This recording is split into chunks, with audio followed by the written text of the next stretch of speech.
Hi hello ಎಲ್ಲ ವಿದ್ಯಾರ್ಥಿಗಳು ಹಾಗೂ ಸ್ನೇಹಿತರಿಗೂ ಶಿವಗಂಗೆ ಎಜುಕೇಷನ್ ಯೂಟ್ಯೂಬ್ ಚಾನಲ್ಗೆ ಸ್ವಾಗತ.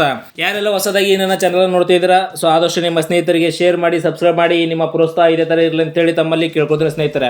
ನೋಡ್ರಿ, ಇತ್ತೀಚೆಗೆ ಮತ್ತೆ ಅಂಚೆ ಕಚೇರಿಯಲ್ಲಿ ಈ ಒಂದು ಅಂಚೆ ಇಲಾಖೆಯಲ್ಲಿ ಬಹಳ ಹುದ್ದೆಗಳಿಗೆ ಒಂದು ನೇಮಕಾತಿಯನ್ನು ಕೂಡ ಕರೆದಿದ್ದಾರೆ. 2025 ನೇಮಕಾತಿ ಅಧಿಸೂಚನೆಯ ಸಂಪೂರ್ಣ ಮಾಹಿತಿ ನಾವು ಈ ವಿಡಿಯೋದಲ್ಲಿ ನೋಡೋಣ ಸ್ನೇಹಿತರೆ. ಯಾರೆಲ್ಲ ಈ ವಿಡಿಯೋ ನೋಡ್ತಾ ಇದ್ದೀರಾ, ವಿಡಿಯೋನ ಸ್ಕಿಪ್ ಮಾಡದೆ ವಿಡಿಯೋ ಕೊನೆವರೆಗೂ ನೋಡ್ರಿ.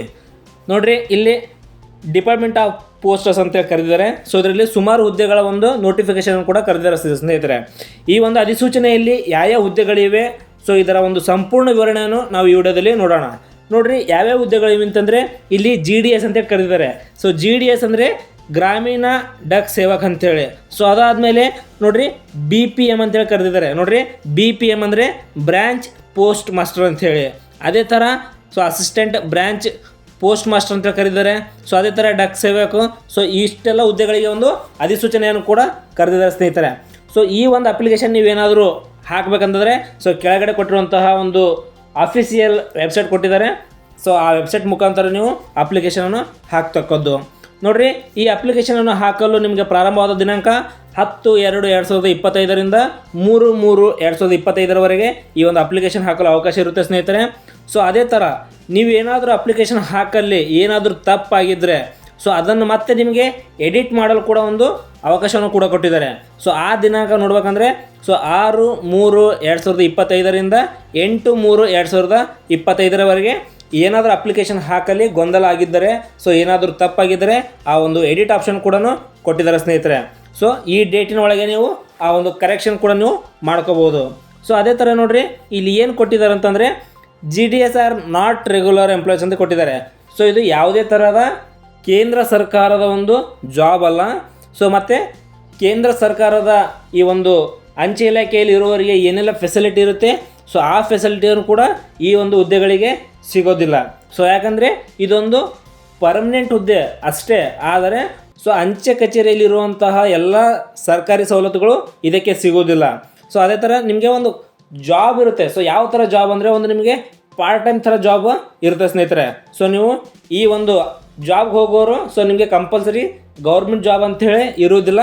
ಮತ್ತು ಗೌರ್ಮೆಂಟ್ ಜಾಬ್ಗೆ ಇರುವಂಥ ಫೆಸಿಲಿಟಿ ಕೂಡ ನಿಮಗೆ ಸಿಗೋದಿಲ್ಲ ಸ್ನೇಹಿತರೆ. ಈ ಥರ ಒಂದು ಈ ಹುದ್ದೆಗೆ ಅಪ್ಲಿಕೇಶನನ್ನು ಕೂಡ ಕರೆದಿದ್ದಾರೆ. ಯಾರಿಗೆಲ್ಲ ಇಂಟ್ರೆಸ್ಟ್ ಇದೆ ಅವರು ಮಾತ್ರ ಈ ಅಪ್ಲಿಕೇಶನನ್ನು ಹಾಕ್ಬೋದು ಸ್ನೇಹಿತರೆ. ಅದೇ ಥರ ನೋಡಿರಿ, ಈ ಒಂದು ಬ್ರ್ಯಾಂಚ್ ಪೋಸ್ಟ್ ಮಾಸ್ಟರ್ಗೆ ಏನೆಲ್ಲ ಈ ಒಂದು ಜಾಬ್ ಪ್ರೊಫೈಲ್ ಬೇಕನ್ನೋದು ಇಲ್ಲಿ ಕೆಳಗಡೆ ಕೊಟ್ಟಿದ್ದಾರೆ. ವಿಡಿಯೋ ಸ್ಕಿಪ್ ಮಾಡಿ ನೋಡ್ಬೋದು. ನೋಟಿಫಿಕೇಷನ್ ಲಿಂಕ್ ಹಾಕಿರ್ತೀನಿ ಸ್ನೇಹಿತರೆ. ನೋಟಿಫಿಕೇಷನ್ ಲಿಂಕನ್ನು ನೀವು ಓಪನ್ ಮಾಡಿಬಿಟ್ಟು ಸಂಪೂರ್ಣ ಮಾಹಿತಿಯನ್ನು ತಿಳ್ಕೊಳ್ಬೋದು. ಅದೇ ಥರ ಅಪ್ಲೈ ಲಿಂಕನ್ನು ಕೂಡ ಹಾಕಿರ್ತೇನೆ. ನೀವು ಆ ಲಿಂಕನ್ನು ಉಪಯೋಗಿಸ್ಕೊಂಡು ನೀವು ಅಪ್ಲಿಕೇಶನನ್ನು ಹಾಕ್ಬೋದು ಸ್ನೇಹಿತರೆ. ಅದೇ ಥರ ನೋಡಿರಿ, ಈ ಒಂದು ಬ್ರ್ಯಾಂಚ್ ಪೋಸ್ಟ್ ಮಾಸ್ಟರ್ ಇದೊಂದು ಜಾಬ್ ಪ್ರೊಫೈಲ್ ಕೊಟ್ಟಿದ್ದಾರೆ. ಇದನ್ನು ನೀವು ವಿಡಿಯೋನ ಸ್ಕಿಪ್ ಮಾಡಿ ನೋಡ್ಕೋಬೋದು ಸ್ನೇಹಿತರೆ. ಅದೇ ಥರ ನೋಡಿರಿ, ಈ ಒಂದು ಎಂಪ್ಲಾಯ್ಮೆಂಟ್ ಅಲಯನ್ಸ್ ಏನಂತ ಹೇಳಿ ಕೂಡ ಅದನ್ನು ಕೂಡ ಡೀಟೇಲ್ಸಾಗಿ ಕೊಟ್ಟಿದ್ದಾರೆ ಸ್ನೇಹಿತರೆ. ಇವಾಗ ತಾನು ಹೇಳಿದೆ ನಿಮಗೆ, ಇದು ಯಾವುದೇ ಕೇಂದ್ರ ಸರ್ಕಾರದ ಒಂದು ಹುದ್ದೆ ಅಲ್ಲ. ಮತ್ತು ಕೇಂದ್ರ ಸರ್ಕಾರದ ಹುದ್ದೆಯಲ್ಲಿರುವಂತಹ ಎಂಪ್ಲಾಯೀಸ್ಗಳಿಗೆ ಸಿಗುವಂತಹ ಫೆಸಿಲಿಟಿ ಕೂಡ ಈ ಒಂದು ಜಾಬ್ನ ಪ್ರೊಫೈಲ್ಗೆ ಸಿಗೋದಿಲ್ಲ ಸ್ನೇಹಿತರೆ. ಅದೇ ಥರ ಯಾವುದಂದ್ರೆ ಒಂದು ಪರ್ಮನೆಂಟ್ ಜಾಬ್ ಇರುತ್ತೆ. ನಿಮಗೆ ಸಿಗುವಂತಹ ಸ್ಯಾಲ್ರಿಯಲ್ಲಿ ವರ್ಷಕ್ಕೆ 3% ಥರ ಅವರು ಹೆಚ್ಚಿಗೆಯನ್ನು ಕೂಡ ಮಾಡ್ತಾರೆ ಸ್ನೇಹಿತರೆ. ನೋಡಿರಿ, BPM ಅಂದರೆ ಬ್ರ್ಯಾಂಚ್ ಪೋಸ್ಟ್ ಮಾಸ್ಟರ್ ಅಂಥೇಳಿ. ಇದಕ್ಕೆ 12,000ರಿಂದ 29,380 ರೂಪಾಯಿವರೆಗೆ ನಿಮಗೆ ಈ ಒಂದು ಪ್ರತಿ ತಿಂಗಳ ಸ್ಯಾಲ್ರಿಯನ್ನು ಕೂಡ ಸಿಗುತ್ತೆ ಸ್ನೇಹಿತರೆ.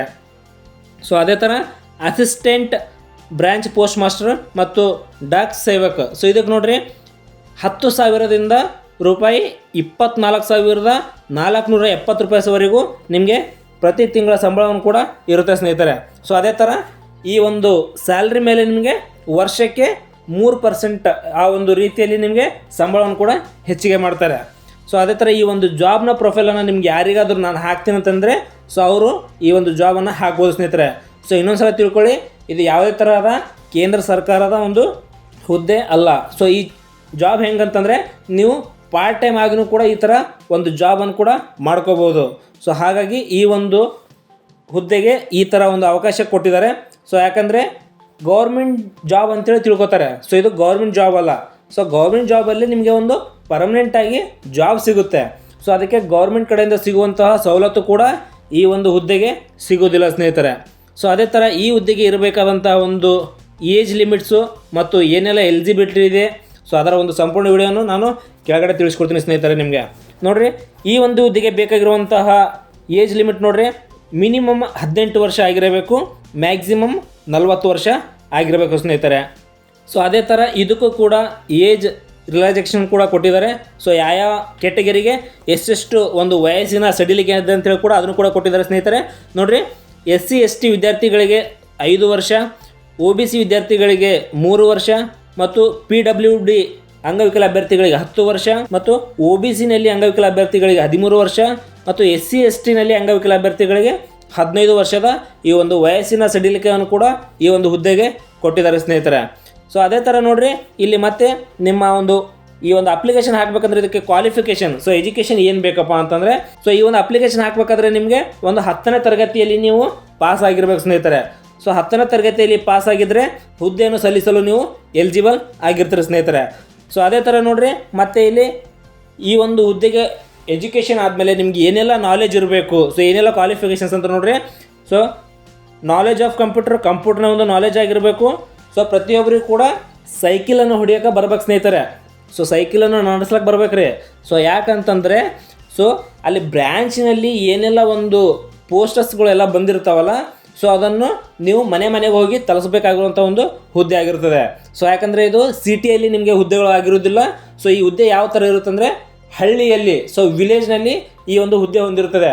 ಸೊ ಹಾಗಾಗಿ ಈ ಒಂದು ಅಪ್ಲಿಕೇಶನ್ ಹಾಕುವವರು ಕಂಪ್ಯೂಟರ್ನ ನಾಲೆಜ್ ಕೂಡ ಹೊಂದಿರಬೇಕು.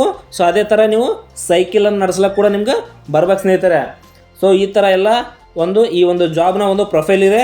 ಸೊ ಈ ಜಾಬ್ಗೆ ಯಾರೆಲ್ಲ ಒಂದು ಅಪ್ಲಿಕೇಶನ್ ಹಾಕಬೇಕಂತ ಇದ್ರೆ ಸೊ ಆದಷ್ಟು ಬೇಗ ಹಾಕಿರಿ. ಸೊ ನೋಡಿರಿ, ಇದನ್ನು ಕೂಡ ಯಾವ ಥರ ಸೆಲೆಕ್ಷನ್ ಮಾಡ್ತಾರೆ, ಸೊ ಇದರ ಪ್ರೊಸೆಸ್ ಯಾವ ಥರ ಇದೆ ಅಂತ ನೋಡಿರಿ.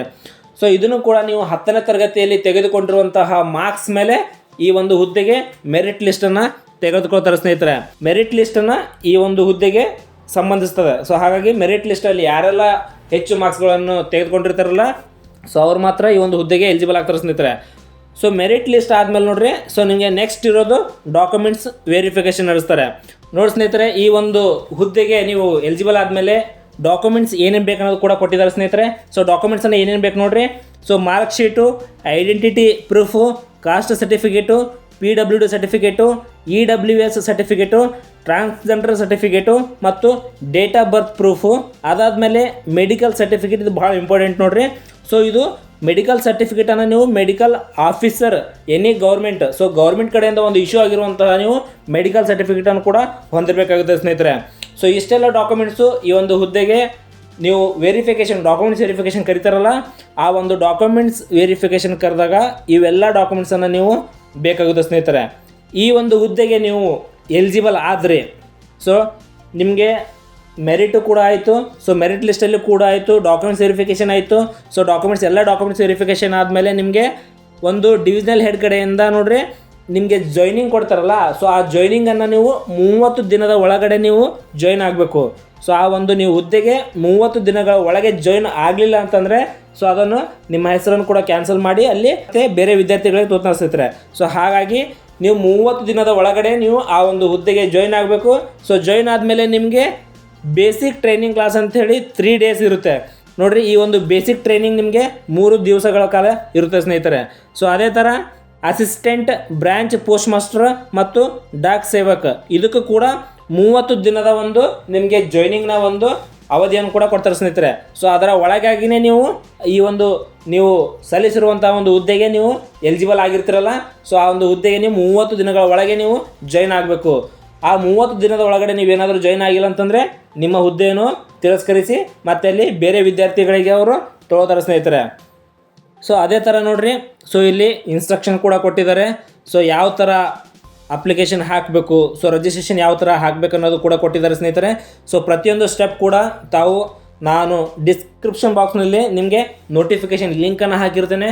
ಸೊ ಆ ಲಿಂಕನ್ನು ನೀವು ನೋಡಿಕೊಂಡು ಸೊ ಮೊದಲು ಇನ್ಸ್ಟ್ರಕ್ಷನ್ಗಳನ್ನೆಲ್ಲ ಓದ್ಕೊಳ್ಳಿ ಸ್ನೇಹಿತರೆ. ಸೊ ಇನ್ಸ್ಟ್ರಕ್ಷನ್ ಎಲ್ಲ ಓದ್ಕೊಂಡು ತಿಳ್ಕೊಂಡು ನೀವು ಆಮೇಲೆ ಈ ಒಂದು ಪೋಸ್ಟ್ಗೆ ಅಪ್ಲೈಯನ್ನು ಕೂಡ ಮಾಡ್ಬೋದು ಸ್ನೇಹಿತರೆ. ಸೊ ನಾನು ಅಪ್ಲೈ ಲಿಂಕು ಕೂಡ ನನ್ನ ಡಿಸ್ಕ್ರಿಪ್ಷನ್ ಬಾಕ್ಸ್ನಲ್ಲಿ ಕೊಟ್ಟಿರ್ತೇನೆ. ಸೊ ಹಾಗಾಗಿ ಪ್ರತಿಯೊಬ್ಬರು ಈ ಒಂದು ವಿಡಿಯೋನ ಸ್ಕಿಪ್ ಮಾಡಿ, ಇಲ್ಲಾಂದರೆ ನೋಟಿಫಿಕೇಷನ್ ಲಿಂಕನ್ನು ನೀವು ಡೌನ್ಲೋಡ್ ಮಾಡಿಕೊಂಡು ಪ್ರತಿಯೊಂದು ಇನ್ಸ್ಟ್ರಕ್ಷನ್ ಭಾಳ ಇಂಪಾರ್ಟೆಂಟ್ ಆಗಿರುತ್ತೆ. ಸೊ ನೋಡಿಕೊಂಡು ನೀವು ಅಪ್ಲಿಕೇಶನನ್ನು ಅಪ್ಲೈ ಮಾಡ್ಬೋದು ಸ್ನೇಹಿತರೆ. ಸೊ ಯಾರೆಲ್ಲ ಈ ವಿಡಿಯೋನ ನೋಡ್ತಾ ಇದ್ದೀರಾ, ಸೊ ಈ ವಿಡಿಯೋ ನಿಮಗೆ ಇಷ್ಟ ಆದರೆ ಒಂದು ಲೈಕ್ ಬಟನ್ ಒತ್ತಿ. ಸೊ ಅದೇ ಥರ ನಿಮ್ಮ ಸ್ನೇಹಿತರಿಗೆ ಶೇರ್ ಮಾಡಿ. ಈ ನಿಮ್ಮ ಪ್ರೋತ್ಸಾಹ ಇದೇ ಥರ ಇರಲಿ ಅಂತೇಳಿ ಕೇಳ್ಕೊತೀನಿ ಸ್ನೇಹಿತರೆ. ಮತ್ತೆ ಮುಂದಿನ ಅಪ್ಡೇಟ್ ಸಲುವಾಗಿ ಶಿವಗಂಗಾ ಎಜುಕೇಷನ್ ಯೂಟ್ಯೂಬ್ ಚಾನಲ್ ನೋಡ್ತಾ ಇರಿ. ಈ ನಿಮ್ಮ ಪ್ರೋತ್ಸಾಹ ಇದೇ ಥರ ಇರಲಿ ಸ್ನೇಹಿತರೆ. ಸೊ ಧನ್ಯವಾದಗಳು.